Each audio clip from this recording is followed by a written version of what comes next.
नमस्कार, कोडवर्ड संवाद में आपका स्वागत है। हम लोगों की आवाज रमेश पटेल।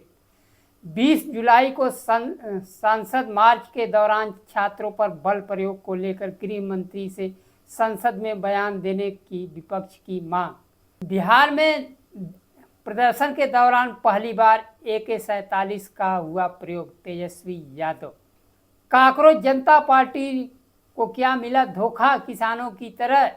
अब कांकरोच जनता पार्टी एक बार फिर प्रदर्शन की राह पर लौटेगी। समय के साथ खबर पाने के लिए चैनल को सब्सक्राइब करें। नमस्कार, खबर विस्तार से। कांकरोच जनता पार्टी सरकार से समझौते के बाद 25 जुलाई को अपना आंदोलन जंतर मंतर से वापस ले लिए। बीजेपी के आंदोलन समाप्त करने के समझौते में शिक्षा मंत्री का इस्तीफा, नीट पेपर लीक में आत्महत्या करने वाले छात्रों को मुआवजा और देश भर के आंदोलनकारी छात्रों से मुकदमा वापस लेने की बात कही गई थी। देश भर में भारतीय जनता पार्टी शासित राज्यों में छात्रों की गिरफ्तारी की जा रही है। बंगाल, बिहार, असम, उत्तर प्रदेश में समझौते के बाद भी गिरफ्तारियां हो रही हैं। CJP प्रवक्ता आशुतोष राका ने सोशल मीडिया पर लिखा, प्रदर्शनकारियों को जरूरी सामान खाने पीने के पहुंचाने वाले को भी हिरासत में लिया जा रहा है। उन्होंने लिखा, हम मांग करते हैं प्रदर्शनकारियों के खिलाफ दर्ज सभी मुकदमे तुरंत वापस लिए जाएं और उन्हें तुरंत रिहा किया जाए। अगर ऐसा नहीं होता है तो हम एक बार फिर प्रदर्शन और आंदोलन पर बैठने के लिए मजबूर होंगे। केंद्र की मोदी सरकार किसानों की तरह काकरोचों को भी जंतर मंतर से हटाने के बाद धोखा दे रही है। गांधी ने कहा, बंगाल, बिहार में छात्रों पर FIR क्यों दर्ज की जा रही है। प्रदर्शनकारियों पर पैलेट गन AK-47 के इस्तेमाल की बात सामने आ रही है। क्या छात्र आतंकी हैं। संसद में विपक्षी पार्टी के सांसद गृह मंत्री के बयान की मांग कर रहे हैं। प्रदर्शन के दौरान बल प्रयोग करने का आदेश किसने दिया, इसका जवाब गृह मंत्री संसद में आकर दें। लोकसभा में विपक्ष के नेता राहुल गांधी ने कहा, यह सिस्टम ही छात्रों के खिलाफ जानलेवा है। उन्होंने प्रधानमंत्री मोदी का वादा याद दिलाया। आपका वादा कहाँ गया कि छात्रों के खिलाफ कोई FIR दर्ज नहीं की जाएगी। इसके बजाय छात्रों के साथ बर्बरता की जा रही है।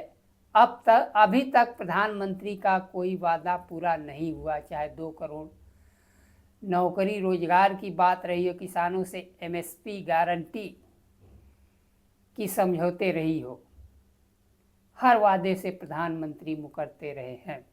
19 जुलाई को संसद मार्च के जिक्र करते हुए विपक्ष के नेता ने कहा, बिहार, बंगाल, उत्तर प्रदेश, हर जगह एक पैटर्न देखने को मिल रहा है।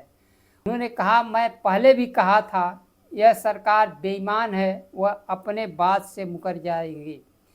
छात्रों को आवाज़ दबाने के लिए हर हथकंडे अपनाएंगे। बिहार में विपक्ष के नेता तेजस्वी यादव ने AK-47 को लेकर बड़ा दावा किया है। उन्होंने इसमें यह पहली बार है कि छात्रों के आंदोलन के मामले में AK-47 का प्रयोग किया गया है।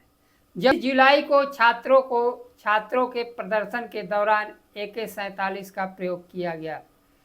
उन्होंने सोशल मीडिया पर लिखा, 7 हत्याओं का आरोपी बिहार का मुख्यमंत्री एक सड़क छाप अपराधी है, जिसने तमाम लोकतांत्रिक परंपराओं को त्याग देश में पहली बार छात्रों पर AK-47 से गोलियां चलवाईं। दिल्ली में छात्रों से समझौते के बाद बिहार में भी हजारों छात्रों पर फर्जी केस दर्ज कर हिरासत में लिया जा रहा है और उनके परिजनों को प्रताड़ित किया जा रहा है। वहीं बिहार में AK-47 से फायरिंग करने वाले पुलिसकर्मी को सस्पेंड कर दिया गया है। केंद्रीय गृह मंत्री चाहे भारतीय जनता पार्टी के नेता AK-47 और पैटर्न गन से फायरिंग की बात से इनकार करते रहे हैं, लेकिन AK-47 का प्रयोग करने के आरोप में जब पुलिसकर्मी सस्पेंड हो गया है तो गृह मंत्री को संसद में आकर बयान देना चाहिए, ना ही केवल बयान बल्कि जांच की भी आदेश देनी चाहिए। देश निर्देश तो बात की बात है, अभी तक न तो प्रधानमंत्री, गृह मंत्री और ना ही प्रधानमंत्री संसद में 20 जुलाई के छात्रों के प्रदर्शन के बल प्रयोग पर कोई स्पष्टीकरण दिए हैं। बिहार में 25 जुलाई के प्रदर्शन के दौरान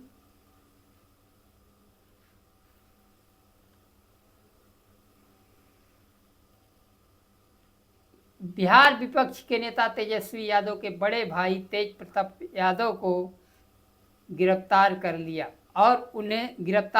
गया है और उन्हें 14 दिनों के लिए न्यायिक हिरासत में भेज दिया गया है।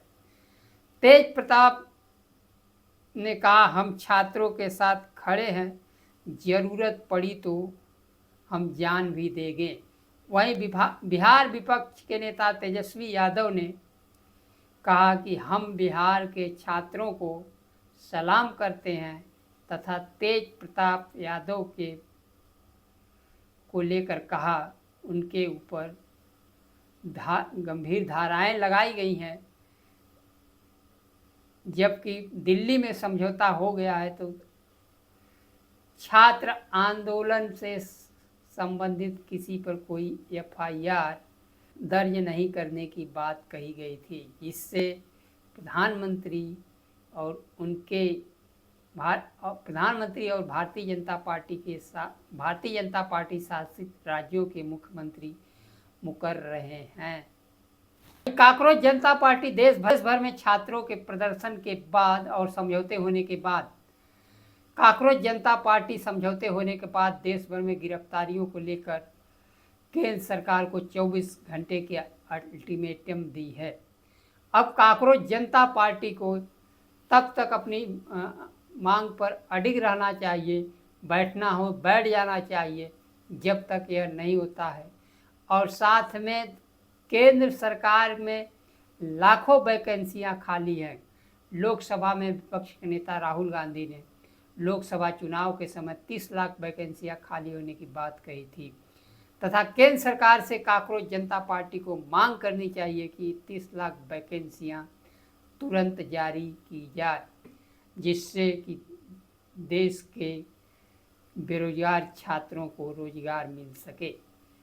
अब तक केंद्रीय शिक्षा मंत्री के इस्तीफे के बाद शिक्षा में सुधार की बात कही जा रही है, वहीं अब रोजगार की बात भी सामने आनी चाहिए और रोजगार के मुद्दे को लेकर भी कांग्रेस को आगे बढ़ना चाहिए। आज के लिए बस इतना ही। नमस्कार। जय संविधान।